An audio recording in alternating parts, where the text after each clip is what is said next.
Students of 11th science, subject chemistry हम लोग पढ़ रहे हैं और आप लोगों का उसमें जो चैप्टर शुरू है वो है some basic concepts of chemistry and today we are going to study the formula mass of a compound. So मेरे चैनल अबरार स्टूडेंशियल पर आप लोगों का स्वागत है। चैनल को लाइक और शेयर ज़रूर कीजिए और प्लीज़ मेरे चैनल को सब्सक्राइब कीजिए और बेल आइकन को प्रेस कीजिए ताकि आपको ऐसे ही वीडियोस नए और देखने के लिए मिले। Thank you. आज हम लोग स्टडी कर रहे हैं फार्मूला मास। तो formula mass of a substance जो है ये सम ऑफ एटॉमिक मासेस होता है। ठीक है, किसी भी सब्सटेंस के मास में जितने एटम्स प्रेजेंट है उन सारे एटम्स का एटॉमिक मासेस का सम, उसे कहते हैं फार्मूला मास। देखो एग्जांपल यहाँ पे दिया हुआ है NaCl, sodium chloride. It is a substance, common salt हमको पता है।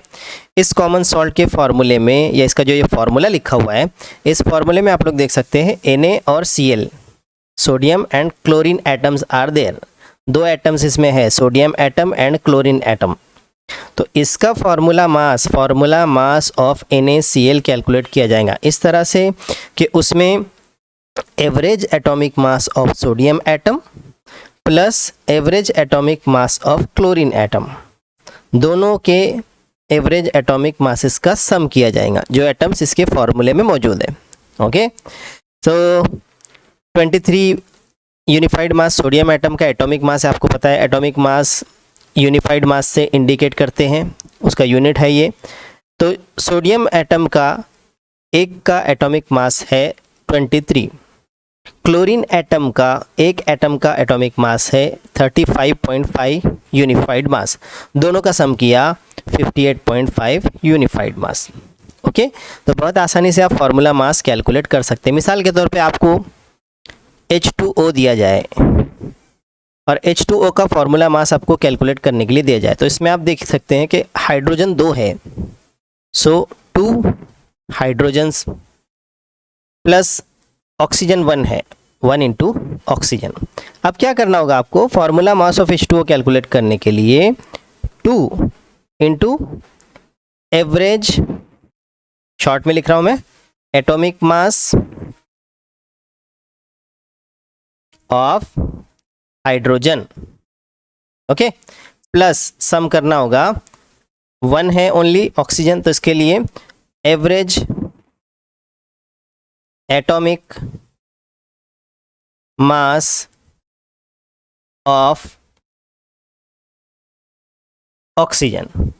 वैल्यूज पुटअप करोगे आप, ऊपर लिख रहा हूं मैं यहाँ पे, तो 2 इंटू हाइड्रोजन का एटॉमिक मास 1 होता है प्लस 1 इंटू ऑक्सीजन का एटॉमिक मास 16 होता है।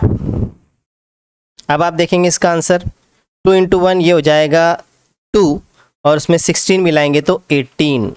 सो 18 is the formula mass of water. ठीक है, इस तरह से आप किसी भी कंपाउंड का या किसी भी सब्सटेंस का फार्मूला मास कैलकुलेट कर सकते हैं। सो आई होप फार्मूला मास आपको समझ आया होगा। उसके बाद नेक्स्ट टॉपिक है वेरी वेरी इंपॉर्टेंट टॉपिक और इसको अंडरस्टैंड करना बहुत ज़रूरी है और वो है मोल कॉन्सेप्ट। सो मोल कॉन्सेप्ट को समझने से पहले आप लोगों को बतला दूं कि जैसे हम लोग बाज़ार में चीज़ें खरीदते हैं तो उसमें कई चीज़ें तो हमको वज़न में मिलती है, ठीक है, किलोग्राम्स ग्राम्स में। कई चीज़ें हम खरीदते हैं वॉल्यूम में, लीटर मिलीलीटर में। लेकिन कुछ चीज़ें होती है जिनको हम यूनिट्स में खरीदते हैं, जैसे आप फ्रूट्स खरीदते हो। ठीक है, तो अगर आपको कहा जाए कि बाज़ार से 1 डज़न फ्रूट लेके आइए, कोई भी एक फ्रूट, मान लो Apple, if you are asked to buy a dozen of apples, आप में से कोई भी जाएगा तो जो हॉकर है वो उसको 12 एप्पल्स देगा, जो भी प्राइस होगी उस प्राइस के हिसाब से he will give you 12 apples. ठीक है, वहीं आपको अगर आपके पेरेंट्स ने कहा कि आपको बाज़ार जाना है और बाज़ार से आपको 1 डज़न एनीथिंग 1 डज़न आपको मान लीजिए डस्टर्स खरीदने हैं, डस्टर्स लाने हैं, तो देखो यहाँ चीज़ बदल गई। एप्पल्स थे, अब उसकी जगह पे डस्टर आ गए। तो आप बाज़ार जाओगे and you will buy 12 units of dusters. उसी तरह से स्कूल ओपन होती है आपकी, आप नोटबुक्स खरीदते हो. If you are asked to buy a dozen of books or notebooks, तो आपको जो शॉपकीपर है वो देता है 12 बुक्स, 12 नोटबुक्स या 12 बुक्स देता है आपको. तो ये क्या इंडिकेट करता है? ये इंडिकेट करता है कि 1 डज़न जो है ये ऐसी क्वांटिटी है या ऐसा यूनिट है कि जिसमें किसी भी चीज़ के 12 यूनिट्स होते हैं. अब इसी तरीके से 1 मोल किसी भी सब्सटेंस का वो अमाउंट है जिस अमाउंट में इतने पार्टिकल्स आते हैं जितने particles 12 gram of carbon 12 isotope के अंदर होते हैं. बहुत सिंपल डेफिनेशन है. 1 मोल किसी भी सब्सटेंस का वो अमाउंट है जिसमें इतने पार्टिकल्स या इतनी एंटिटीज़ आती है जितनी एंटिटीज़ कार्बन के 12 ग्राम के अंदर होती है. कार्बन 12 आइसोटोप है, सबसे ज़्यादा पाया जाने वाला कार्बन का आइसोटोप कार्बन 12.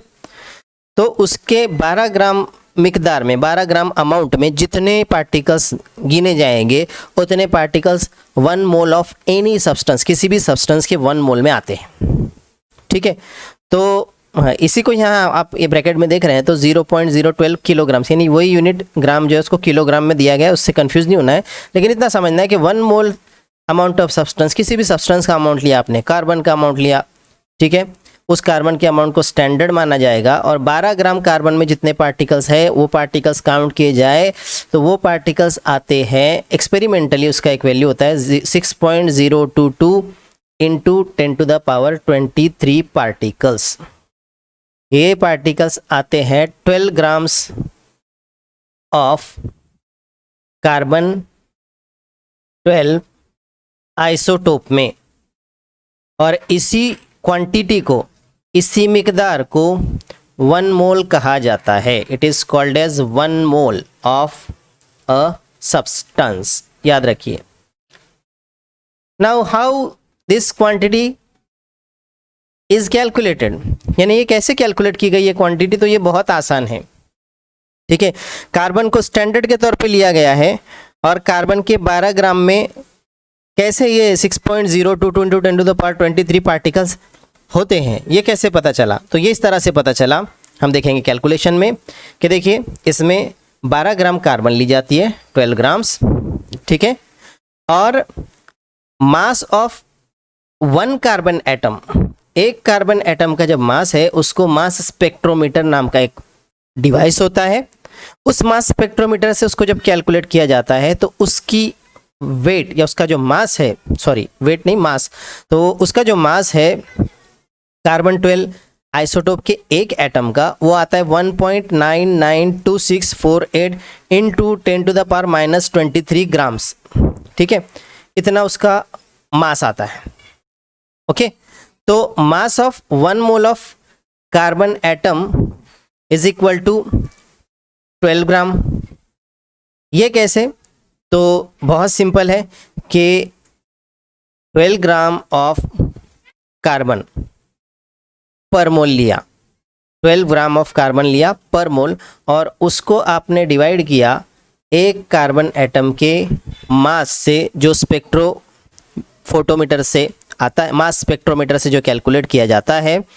तो ये दोनों को जब आप डिवीज़न करेंगे 12/1.992648 इंटू 10 to the power -23, तो यहाँ देखिए कैलकुलेशन में ग्राम पर मोल है न्यूमरेटर में और डिनोमिनेटर में ग्राम पर एटम है.